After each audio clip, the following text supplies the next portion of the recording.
Well, sir, out in the woods one day, a hare was bragging about how fast he could run. Fastest runner in the woods I am, let me tell you. Once I was out just practicing around, ducking through the trees and hopping over logs, when a fox started to chase me. Oh, did I show him up. And then a dog almost ran over me, but did I leave him behind? You know, I can outrun any animal. I'd dare anyone to race with me.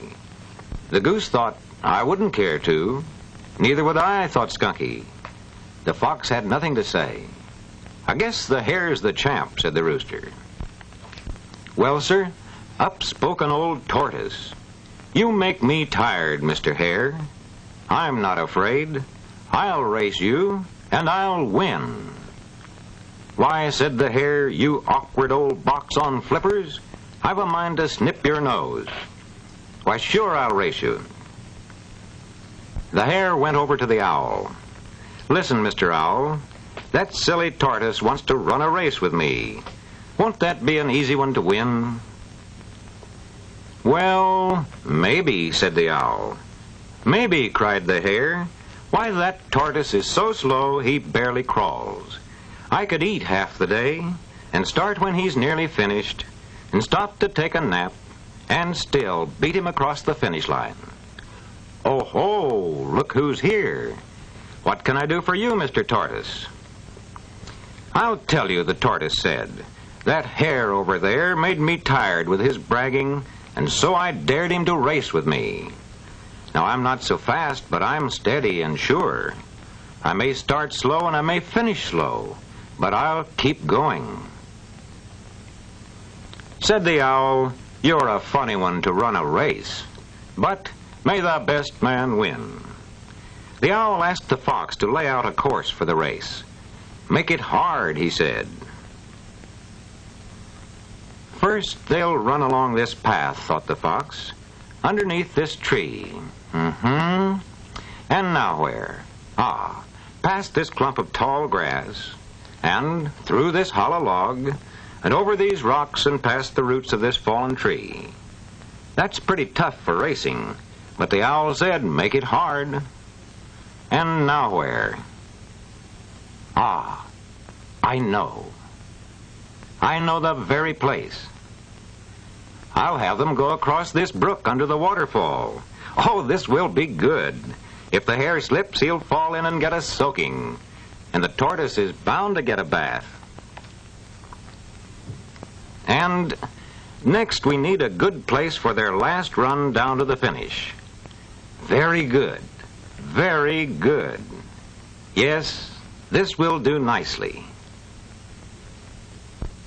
Now, down between these big trees, and we'll end the race. Let's see, oh, right here at the root of this fallen tree. That's it. All this time the hare was getting ready for the race, cleaning up his paws, trimming his nails, sleeking back his whiskers. And the tortoise, too, was getting ready, but he was putting down a solid meal, mouthful after mouthful of his favorite grass. The hare gave great care to getting his big hind legs ready, sure that he would win the race. And finally, everything's ready. The fox will start them off. The tortoise digs his feet into the ground. On your marks. Get set. Go, barks the fox, and they're off. Off goes the tortoise.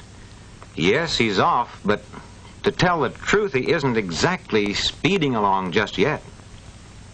The hare sits still a moment, then he's off. Away past the rock and the grass, zipping through the forest. The tortoise is left far behind already, but his legs are working better. This may look silly to everyone else, he thinks, but I just couldn't stand the way that hare bragged. Look at that white-tail flash. What a one-sided race.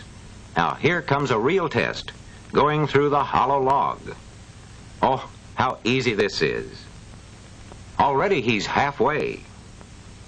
The fox is waiting to be sure the runners stay on the course. And here comes Mr. Hare far in the lead. Looks like the race is no race at all. But wait a minute. The tortoise is really going now, straight and true down the course. Ah, but the hare is fast, slithering along over the brook and away. And the poor plodding tortoise is only now coming to the hollow log, up and inside, and on to the other end. Now, if he could only hop away. Uh-oh. Well, it's all in the game. But I'm going to beat that high-kicking hare, he thought, if it's the last thing I do. And so the tortoise went steadily along, left, right, left, right, left, right. And the fox heard him coming.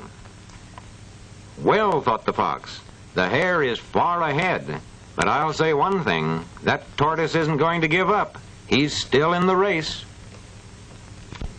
But that's not what the hare thought. By this time, he felt very safely in the lead. He couldn't imagine that the tortoise would keep on plodding along so steadily. Left, right, left, right, left, right, left, right. And so the foolish hare fell fast asleep. I'm going to catch that hare, thought the tortoise, if it takes all day. But the fox could have picked out an easier course. I'm not built for hopping over rocks and roots.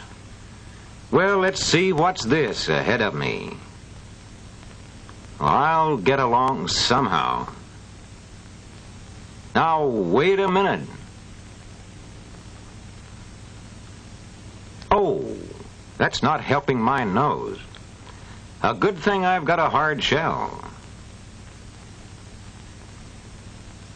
And still the foolish hare slept on and dreamed of winning. And still the tortoise followed. And now he comes right up to the stream under the waterfall. He comes right up to the stream and down the bank and onward into the water. Ah, very cooling and pleasant. Good for my aching feet, thought the tortoise. But I mustn't stop. I must go on. Right, left, right, left. By this time, the silly hare was sound asleep indeed. And that is why he did not hear the shell of the tortoise scraping past nearby. For his long ears were folded back as he dreamed of nibbling a crispy carrot after winning the race. And now at last, the tortoise can see through the limbs of a fallen tree, all the animals waiting for the finish. Judge Owl perched above them, the fox watching sleepily, tired of waiting. There's something, whispered the goose, something funny about this race. Judge Owl, with eyes wide open, sees something coming toward him down the course. It cannot be the hare. He is still enjoying his nap. It's the tortoise, the clumsy fellow they said didn't have a chance. But here he is, he's nearing the line. Will he win after all? Now the raccoon is a friend of the sleeping hare. He must go, find him at once. Find out what is the matter. Down out of his tree hurries the raccoon. Down to the ground, he finds the sleeping hare. Wake up, sleepyhead, wake up. You're going to lose if you don't hurry. Oh, what speed. Swiftly down toward the finish line. But you're too late, my friend. The tortoise is already across. The tortoise wins the race. Well, said the goose, well, my high-stepping friend, perhaps you can explain. Oh, alas, the hare sighed, if only I hadn't stopped to take a nap. Said the owl, we can learn something from this, a tortoise beating a swift-running hare. It's plain to me that the race is not always to the swift. And perhaps our friend the hare has learned this lesson. Slow and